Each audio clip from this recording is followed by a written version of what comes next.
नमस्कार, मी कल्याणी नंदकिशोर सोनोने म्हणजेच कॉन्स्टेबल मंजू या मालिकेतील तुमची लाडकी रत्ना आत्या. ओळखलत ना? ओळखणारच, कारण तुमच्या सर्वांचं प्रेम आणि तुमचा एवढा मोठा सपोर्ट मला मिळतोय. माझ्याबरोबर आमच्या या सर्व मालिकेतल्या सर्व कलाकारांना मिळतोय. त्यासाठी खरं तर सर्वप्रथम तुम्हा रसिक मायबापांचे मी खूप खूप धन्यवाद मानते. आणि आपल्याबरोबर आज इथे सानिका पण आहे, म्हणजेच तुमच्या सर्वांची लाडकी अमृता. मी अमृताला इकडे बोलवते. मी सानिका जाधव, म्हणजेच तुमच्या सगळ्यांची अमृता. आणि मला सुद्धा तुमच्या सगळ्यांचं भरपूर प्रेम मिळतं आहे. आणि मी बऱ्याच ठिकाणी जाते किंवा सोशल मीडियावर, अमृता जरी रागीट असली, तिला भरपूर राग येत असला, ती आत्यासोबत भांडत असली, तरी तिचा हा स्वभावसुद्धा प्रेक्षकांना आवडतो आहे. खरंच तुमच्या मनापासून आभार. बरं, आत्याला तर विसरणं शक्यच नाही आहे, कारण तुमचा दरारा तर प्रेक्षकांना तर दिसतोच आहे. काय सांगाल की ती भूमिका जेव्हा तुम्ही मांडता, कारण प्रत्येकजण आपला मूळ स्वभाव सोडून ॲक्टिंग करत असतो, त्याबद्दल काय सांगाल की कसं वाटतं ते करताना? हो, खरं तर म्हणजे खूप छान प्रश्न आहे हा. आणि मला त्याचं उत्तर द्यायला पण खूप आवडेल. माझा मूळ स्वभाव खरोखर असा नाही आहे, त्यामुळे हे सगळं करताना मला ते सुरुवातीला खूप जड जायचं. पण आता ते इतकं अंगवळणी पडलं आहे ना की मूळ स्वभाव जरी तसा नसला तरी पण इतर वेळेस जेव्हा मी सेटवरती वावरत असते, तेव्हा सेटवरती आल्यानंतर मी थोडी रत्नात्यासारखीच वागते. थोडंसं सगळ्यांबरोबर कडकपणाने वागणं, राहणं, अशा ह्याच्यातच मी थोडीशी तोऱ्यात राहते. त्याचं कारण असं की मला त्या कॅरेक्टरमधून सेटवरती बाहेर पडायचं नसतं. आणि मी जेवढी कॅरेक्टरमध्ये राहते सेटवरती, तेवढा माझा अभिनय लोकांपर्यंत खूप छान पोहोचतो.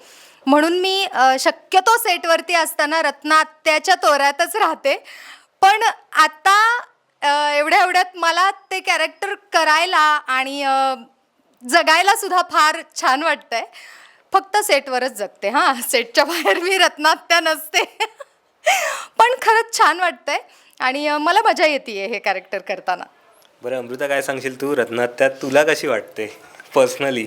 वा, मला खूप हा प्रश्न आवडला आहे. सगळ्यांना आमच्या दोघींची भांडणं बघून असं वाटतं की खूप बेकार कमेंट्स येतात की आत्यासोबत असं कर तसं कर. पण खऱ्या आयुष्यात मला कधीच तिच्यासोबत वाईट काही करावंसं वाटणार नाही.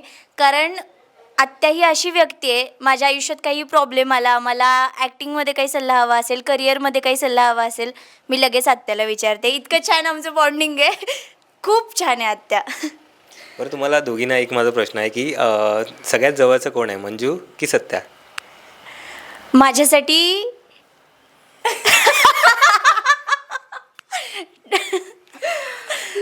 दोघंही. माझ्यासाठी मंजू, कारण सत्याबरोबर इतकं म्हणजे इतके सीन नसतात आणि सत्याबरोबर राहण्याचा योगसुद्धा नाही आला. कारण मंजू आणि मी तर एका रूममध्येच राहत होतो, त्यामुळे मंजूबरोबर जास्ती बॉन्डिंग झालं माझं. आणि त्याचबरोबर इथे सीन करताना सुद्धा एका घरात असल्यामुळे मंजूबरोबर खूपच छान बॉन्डिंग आहे. पण सत्यासुद्धा फार गोड मुलगा आहे आणि खूप गुणी आहे. सांगितलेलं सगळं ऐकतो. त्याचबरोबर एखादी गोष्ट समजा मला असं वाटलं की सत्या इथे असं नाही, असं घेऊन बघ, तर तो लगेच ऐकतो. म्हणजे हा त्याचा खूप चांगला गुण आहे की तो सल्ले ऐकतो आणि तसं तो करण्याचा प्रयत्न करतो, त्याच्यामध्ये तो बदल करून घेतो. तर हा त्याचा खूप चांगला गुण आहे. त्यामुळे छान आहे, तोही खूप छान आहे. ओके. बरं कल्याणी ताई, आताच तुम्ही सांगितलात की मंजूसोबत तुम्ही राहता, म्हणजे तुमचे जास्त सीन होतात. हो. तर मंजूची एखादी पोलखोल करायची असेल तर ती काय असेल? सांगू? मंजूला म्हणजे इतर वेळेससुद्धा आणि तिची ती एक सवयच आहे बोलण्याची, एक लकब आहे तिची. तर ती बोलताना नको नको अशी म्हणत असते. आणि जर हा शब्द तिची ही जी स्टाईल आहे, नको नको, हे जर दुसरं कोणी बोललं तर ती अक्षरशः लहान बाळासारखी चिडते आणि अक्षरशः लहान बाळासारखी ती भांडते की का घेतलं माझं, नको नको का घेतलंस, का माझं आहे ना ते, तू का घेतलंस, अशी ती चिडचिड करते आणि भांडते. हा, आणि मी आता तिचा हा पोल खोलला आहे, तर मला माहिती नाही ती काय करणार आहे. बरं, मालिकेत दाखवलंय की सत्या मंजूच्या प्रेमात पडलेला आहे हो. आणि तो ट्रॅक आता सुंदर खूप चाललेला आहे, प्रेक्षकांना सुद्धा आवडतोय. Yes. पण तुम्ही कदाचित अपोजिट आहात मालिकेमध्ये त्याच्या. जर तुम्हाला पर्सनली विचारलं की कल्याणीताई आणि तू म्हणजे रिअल लाईफमध्ये जर त्यांना असं काही सल्ला द्यायचा असेल तर काय सल्ला द्याल की कसं सत्या मंजूला प्रपोज करू शकतोय? अरे बापरे. हा मात्र अवघड प्रश्न आहे. म्हणजे मला काय सांगू हेच कळत नाही आहे. याचं कारण असं की माझ्या पर्सनल लाईफमध्ये हे प्रेम बीम असलं काही झालंच नाही कधी. त्यामुळे तरी पण मी सत्याला सांगेन की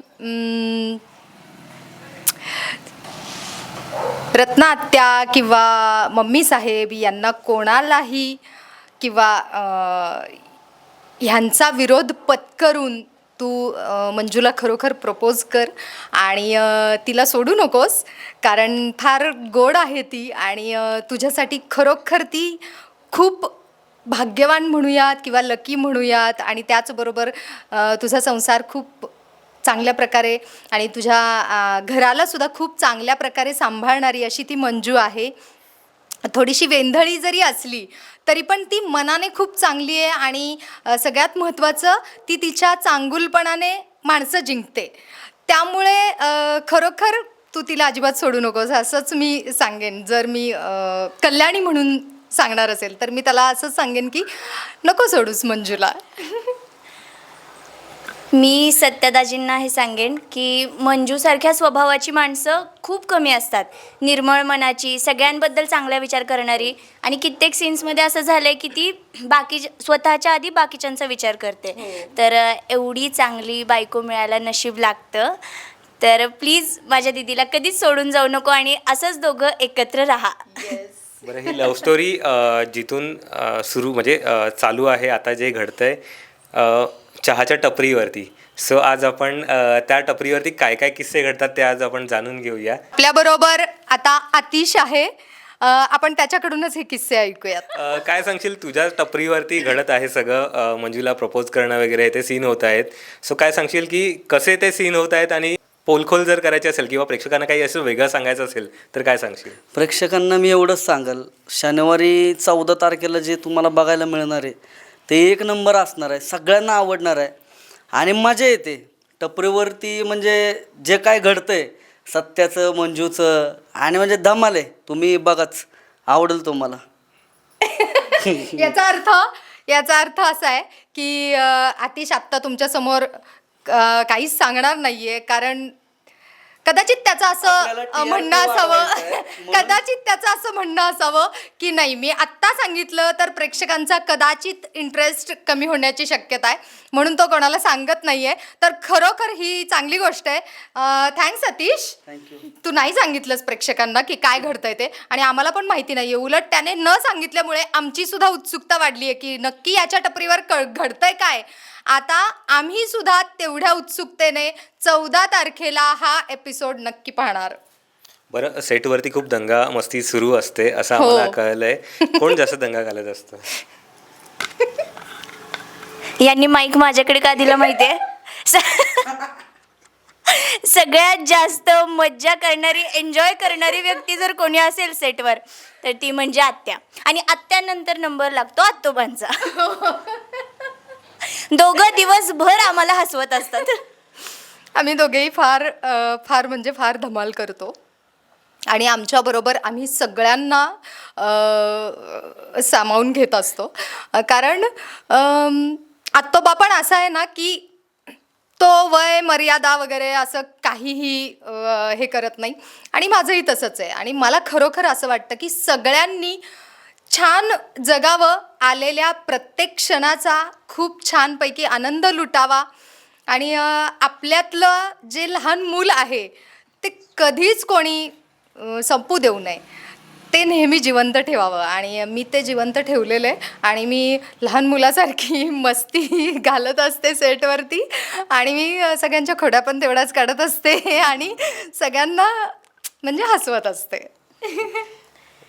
बरं, मला दीदीबद्दल पण थोडंसं सांगायचं आहे.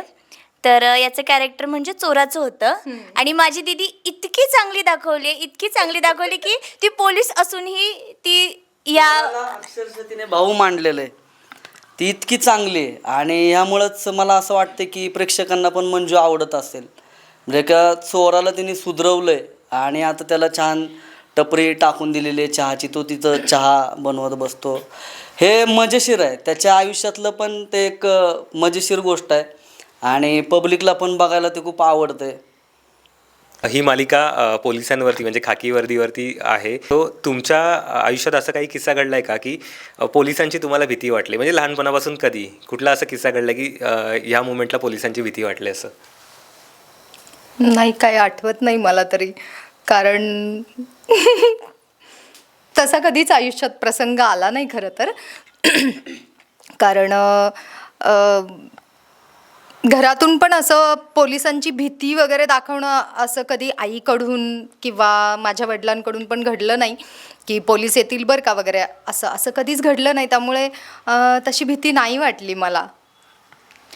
आणि आत्या कधीच कोणाला घाबरणार नाही मला माहिती आहे आणि तिला सुद्धा कोणीच घाबरू शकत नाही.